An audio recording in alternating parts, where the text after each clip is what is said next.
तो भाई सेंट्री के रोल से स्टीवन यून का पुल आउट, कैंग के कैरेक्टर की रिकास्टिंग, डेयरडेविल बॉर्न अगेन की प्लॉट लाइन और शूटिंग के रिगार्डिंग अपडेट्स, हल्क की सोलो फिल्म में एवेंजर्स का टीम अप और स्कारलेट विच के एमसीयू में रिटर्न के रिगार्डिंग काफी अमेजिंग अपडेट्स हैं आज के इस कॉमिकास्ट 360 के एपिसोड में। तो भाई देर किस बात की, शुरू करते हैं आज का ये शो। हेलो गाइस, मेरा नाम है अभिषेक और आप देख रहे हैं nerdy inside and this is comicast 360 episode number 3। So let's begin the show.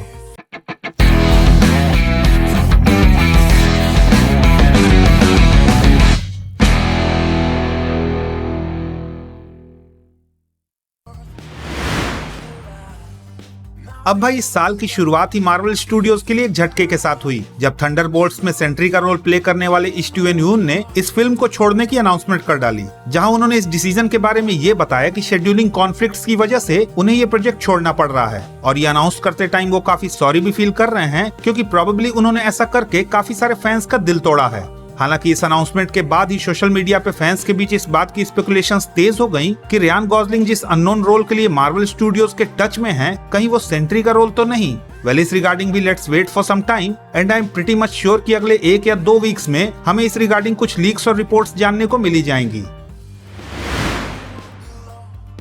तो भाई जोनाथन मेजर्स की फायरिंग के बाद अब इस वीक कुछ लीक्स और रूमर्स ऐसी आ रही हैं कि मार्वल स्टूडियोज अब कैंग के कैरेक्टर को रिकास्ट करने के प्रोसेस में हैं, जहां वो लोग कैंग के रोल के लिए कोलमैन डोमिंगो को कंसीडर कर रहे हैं, जिन्हें हम लोगों ने fear the walking dead series में देखा था। अब भाई जहां तक रही कैंग के रिकास्ट की बात, तो I think it's a good move, क्योंकि मल्टीवर्सल सागा में कैंग की स्टोरी इतनी आगे बढ़ चुकी है कि अब अगर कैंग को रिप्लेस करके कोई नया विलन लाया जाएगा तो वो काफी अब्रप्ट सा फील होगा।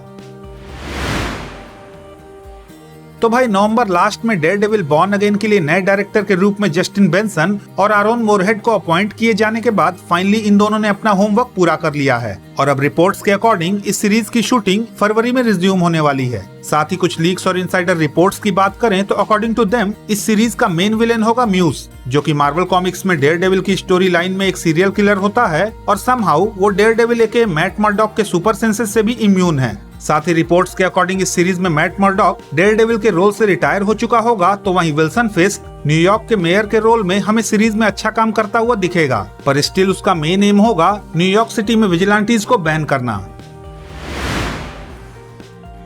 अब भाई एको के रिलीज के मात्र 4 दिन पहले मार्वल वालों ने इसका एक फाइनल ट्रेलर रिलीज किया, जहां पे हमें किंगपिन का पास्ट दिखाने के लिए जिन क्लिप्स का यूज किया गया उन्हें नेटफ्लिक्स के डेयरडेविल शो से लिया गया है। अब इस ट्रेलर से नेटफ्लिक्स के डेयरडेविल शो को कनेक्ट करके मार्वल वालों ने ये क्लियर कर दिया है कि नेटफ्लिक्स का डेयरडेविल शो एमसीयू में कैनन है, और अगर डेयरडेविल कैनन है दैट मींस पूरा का पूरा डिफेंडर वर्स जो हमने नेटफ्लिक्स पे देखा था वो भी एक कैनन है। सो लेट्स सी हमें डिफेंडर वर्स के बाकी सुपर हीरोज एमसीयू में कब तक देखने को मिलते हैं।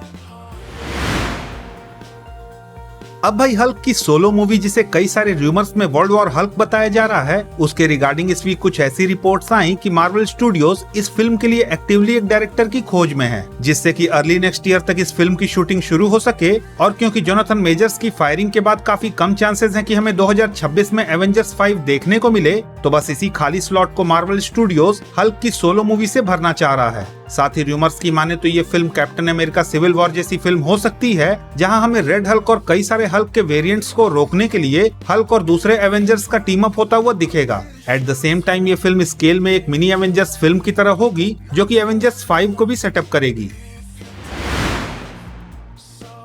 अब भाई व्हाट इफ के सीजन 2 के बाद रिसेंटली अनाउंस हुई मार्वल ज़ॉम्बीज के रिगार्डिंग इंडस्ट्री इनसाइडर्स की तरफ से इस वीक कुछ ऐसी रूमर्स आ रही हैं कि इस सीरीज में हमें zombie Scarlet Witch dead queen के रूप में एज मेन विलेन रिटर्न करती हुई दिखेगी। साथ ही इस सीरीज में हमें ज़ॉम्बी ओकोये स्कारलेट विच की सेकंड इन कमांड होती हुई दिखेगी, जो कि स्कारलेट विच की आर्मी की सॉर्ट ऑफ कमांडर होगी। अब भाई इस रिपोर्ट को सुन के तो ऐसा लग रहा है कि भले ही हमें लाइव एक्शन में वांडा के रिटर्न में थोड़ी देरी देखने को मिले, पर ज़ॉम्बी वांडा तो हमें इस साल ही देखने को मिलने वाली है। तो गाइस दैट्स इट, ये थी इस वीक की कॉमिक बुक मूवी से रिलेटेड कुछ मेजर न्यूज एंड अपडेट्स। अगर आपको ये अपडेट्स पसंद आई तो प्लीज इस वीडियो को लाइक कीजिए, शेयर कीजिए, और हाँ, अगर आपके कुछ सजेशंस हैं तो please don't forget to comment, और जाते जाते चैनल को सब्सक्राइब करना भी ना भूलें। तो मिलता हूँ मैं आपसे अगली वीडियो में, तब तक के लिए have fun and enjoy the day.